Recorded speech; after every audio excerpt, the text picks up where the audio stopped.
All right, so this here's what I know about this one. I only have this part of the decision letter, so I don't have, obviously any personal info or much context, but this is enough because when you're reading decision letter denials for obstructive sleep apnea secondary to PTSD, this is usually the part that stings the most, so figured this is where I would go. I know the veteran did file this claim once, and I also know that he provided a DBQ and a nexus letter from his private doctor on the second go-around. And the doctor explained in the nexus how his PTSD aggravated his obstructive sleep apnea on a secondary basis. As you can see up here at the top, service connections for sleep apnea and then now claimed as secondary. That means he already filed it once, most likely a direct service connection, and second go around. So as secondary to the service connected disability of post-traumatic stress disorder, personal trauma. So it could be a variety of ways, but this just indicates to me that this is the second claim, and he probably did it direct the first time, and that's fine. You can go back at him. This is where the strategy comes in. Find a new strategy and go back at him. Service connection may be granted for a disease or injury which resulted from a service-connected disability or was aggravated thereby. The evidence does not show that sleep apnea, now claimed as secondary to PTSD, is related to the service-connected condition of post-traumatic stress disorder, personal trauma. And they'll put this in there. Maybe he filed this as personal trauma back in the day. So sometimes they use the old language. That part is not that big of a deal. Plus, the PTSD is already service-connected. Nor is there any evidence of this disability during military service. Of course not. There was no evidence of PTSD during military service either, or obstructive sleep apnea. But, that's what they're going to say. The laws that are covered on this decision, 38 CFR 3.303, 3.306, 3.310. You can Google these. 38 CFR stands for Code of Federal Regulations. You just copy these and paste them right on into the Google box, and it will tell you the law. I encourage you to read it. We did not find a link between your medical condition and military service. So that's indicating there's a problem with the nexus. The nexus is the link. The VA examiner stated that your sleep apnea is less likely as not related to your PTSD. That is one of the standards of proof that the VA needs. At least as likely as not, less likely than not. This less likely than not one is under a 50-50 chance, which does not go in your favor. So when you're getting your doctor to write a nexus and a rationale for you, make sure that they put in at least as likely as not, which is a 50-50 chance. Tie goes to the veteran. And just to go on a little bit farther, he does have a good shot here, and I'll cover this in my closing remarks. Even though this didn't go his way, he did have a private doctor. They just blew off everything. So this is what you want to do. This doctor says less likely than not. His doctor says at least as likely as not. If you get this in a higher level review situation, you have a fair DRO, decision review officer. They should be able to easily see that, but you're going to want to point it out. You didn't consider my medical evidence. You didn't even look at it.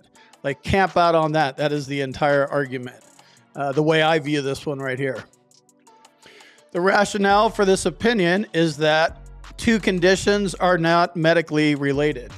Now, of course, you and I know this is completely false.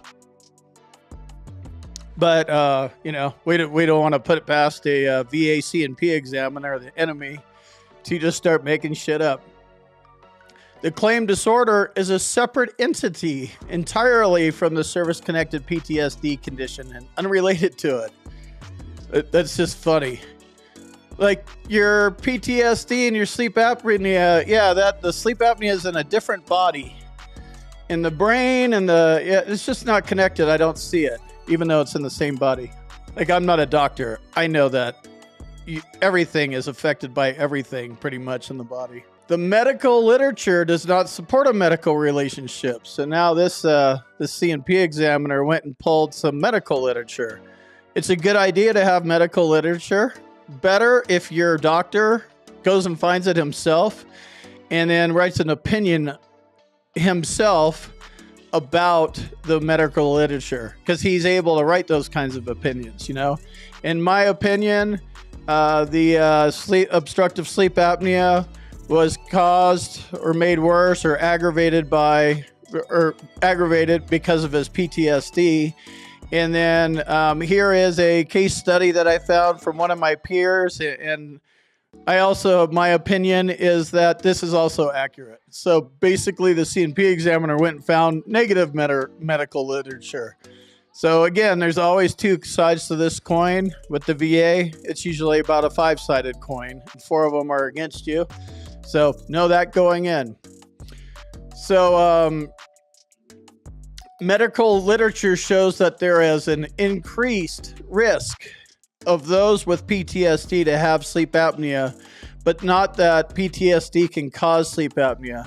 That's an important sentence right there, I think.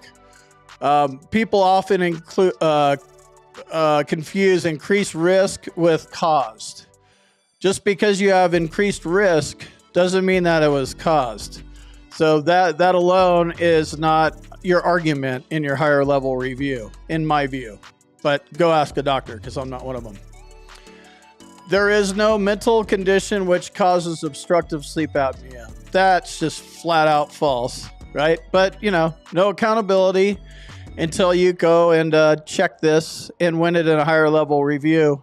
But still, there's no accountability against the C&P examiner, because they're going to keep saying this till they learn something different, or, maybe their whole job's to deny. Unknown. Obstructive sleep apnea is a disease with a clear and specific etiology. It is a common disorder characterized by narrowing or collapse of the airway during sleep. It is caused by anatomical variations. So all this part is a quote from this person. A nexus has not been established. So basically, they're like, nope, they're not related. This C&P examiner may have had, maybe as a nurse practitioner or something, and had no clue what sleep apnea was. So they just relied entirely on medical literature and basically just quoted the whole thing in the decision letter. Look at this part right here. This is a real peach. Favorable findings identified in this decision.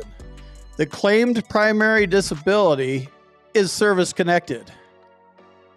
Wow. So that's what your favorable finding was? Like, no shit. I am service-connected for PTSD. Thanks for pointing it out. The sky is blue. Horses fly. Pigs fly. Oh, wait. The birds fly. You know what I mean? You are service-connected for PTSD. So these favorable findings, take these with a grain of salt, because this is a good, smart-ass way that they do this kind of stuff. Pointing out obvious facts. This C&P examiner is a clown. Let me jump in here real quick and tell you about my boot camp. If you want to learn more about the VA claims process, check out my boot camp. You can talk to me live.